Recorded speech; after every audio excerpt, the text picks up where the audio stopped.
go to the next participant, Aina from Madagascar, who will take us through the development of a guide on best practices in fisheries management planning. Yeah, kindly take us through. Thank you.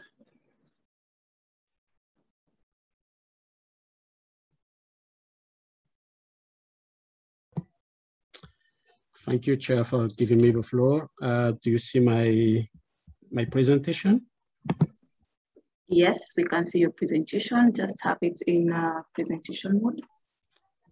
Yes. Okay. Yes. Okay. So first of all, greeting from Madagascar. My name is Aina Andrianarivelo. I am the Marine Policy Officer for the USAID's High Tau program implemented in Madagascar now. So it's an honor and a pleasure to present you on behalf of the Ministry of Fisheries and the Blue Economy, the development of this best practices guide for fisheries management plans. We call it with this French acronym PAP. In Madagascar. So first, let me give you a little bit of overview of Madagascar context. Madagascar is the fourth largest island in the world, with its easy the twice of the surface of the terrestrial territory. Madagascar is a developing country with over 25 million inhabitants, of whom 10% live in coastal areas and depend on small-scale subsistence and artisanal fisheries for food. So it represents about 65% of annual national catches. In terms of biodiversity, Madagascar is one of the world's marine biodiversity hotspots.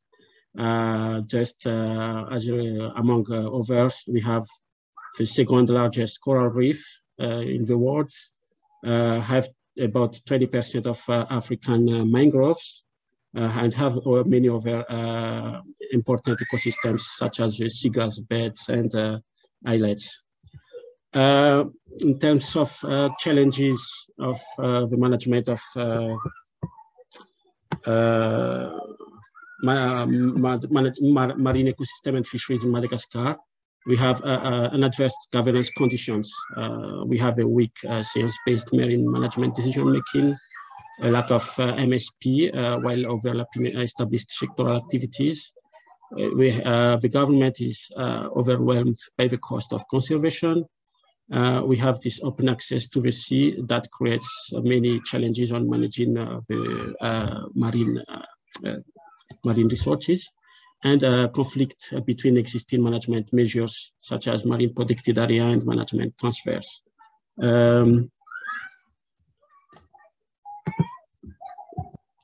That leads to a disadvantaged coastal population. So poverty, coastal community are isolated. There is a lack of management capacity and weakness of customary law. And we have a steep population growth while they have unmet needs for family planning services. In front of all of that, we have an unsustainable exploitation of the resources that can be seen as overfishing, the use of destructive fishing practices. We have a conflictual overlapping fishing zones.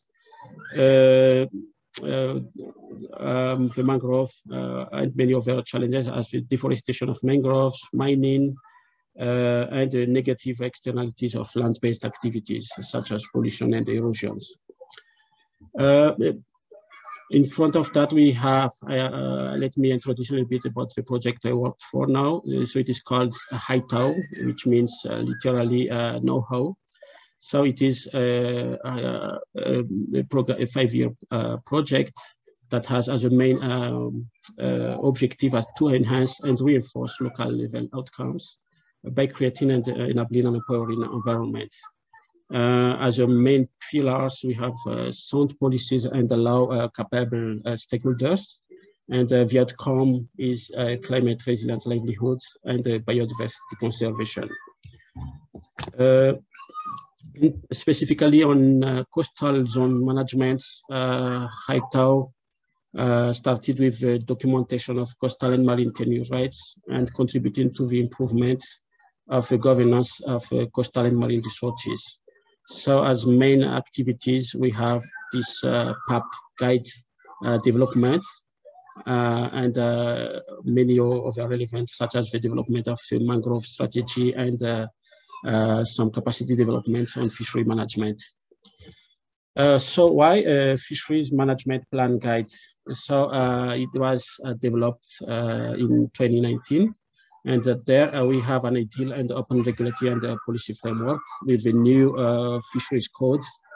And we are in a good timing as well to capitalize over 5 years of experience in the implementation of PAP in Madagascar.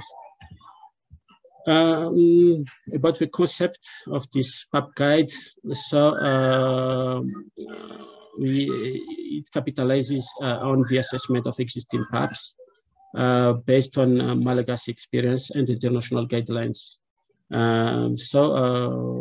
We have been considered below the 4 elements assessments. So the fishery management plan development and validation process, the governance framework, technical contents, and implementation. As international guidelines, we rely on the Code of Conduct for Responsible Fisheries and the voluntary guidelines for securing sustainable small-scale fisheries as well, developed by FAO.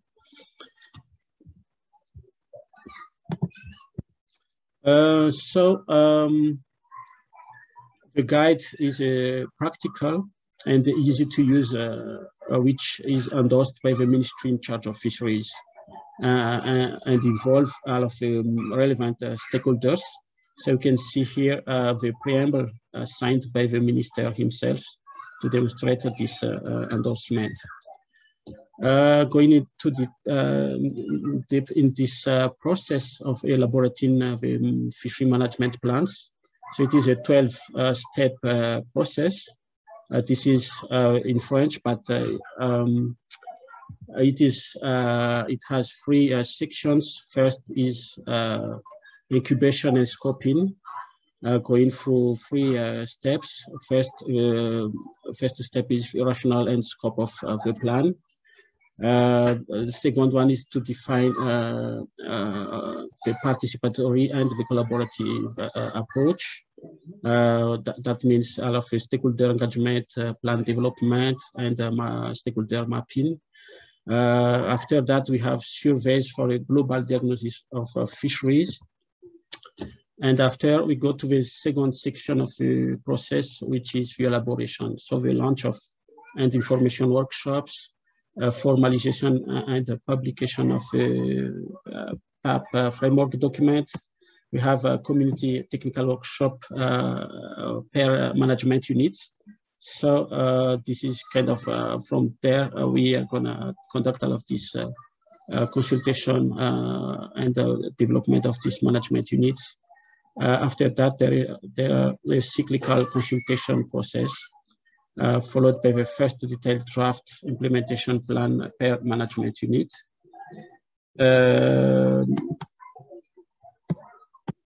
Ninth is social impact studies. And the 10th step is the first meeting of the steering committee and validation of the PAP content. And finally, we have the last section about implementation. So it is the publication of the PAP document, communication and outreach campaigns, and finally the establishment of governance and implementation structures and management tools.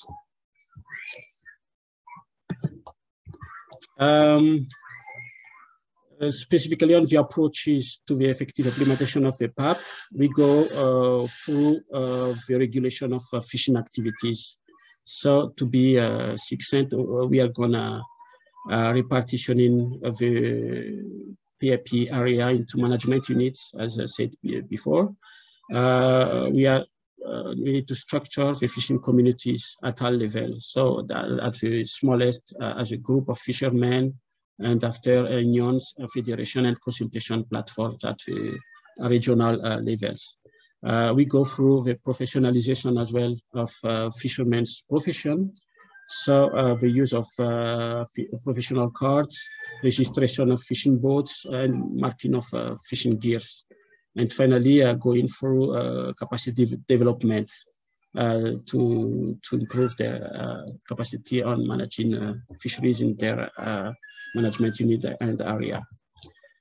And finally, in terms of perspective, the PAP guide is currently used for the development of all new fishery management plans in Madagascar. So if you can see on the map, the red one are the existing PAPs, already existing PAPs. We have 4. And in a blue one, the under development fishery management plan using this new guides. So 3 ongoing, and the final perspective is to cover the coastal area of Madagascar with a fishery management plan.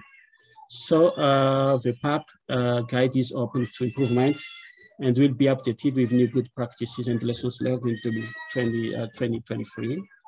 And the PAP is now available in a booklet of A5 format, and available as well online on relevant portal and websites. So that's all for my presentation. Just to acknowledge my colleagues from the University of Rhode Island here, Sarah Gaines and Karen Kent. And thank you for this opportunity to present this. And that's all for my presentation. Okay. Thank you. Thank you very much, Aina, for your presentation. I think we can take 1 or 2 very short questions before we break for lunch.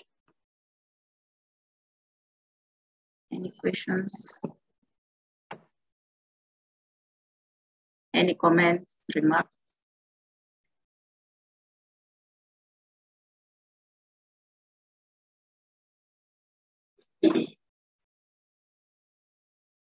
Thank you, Aina, for that wonderful presentation. So that marks the end of our second session.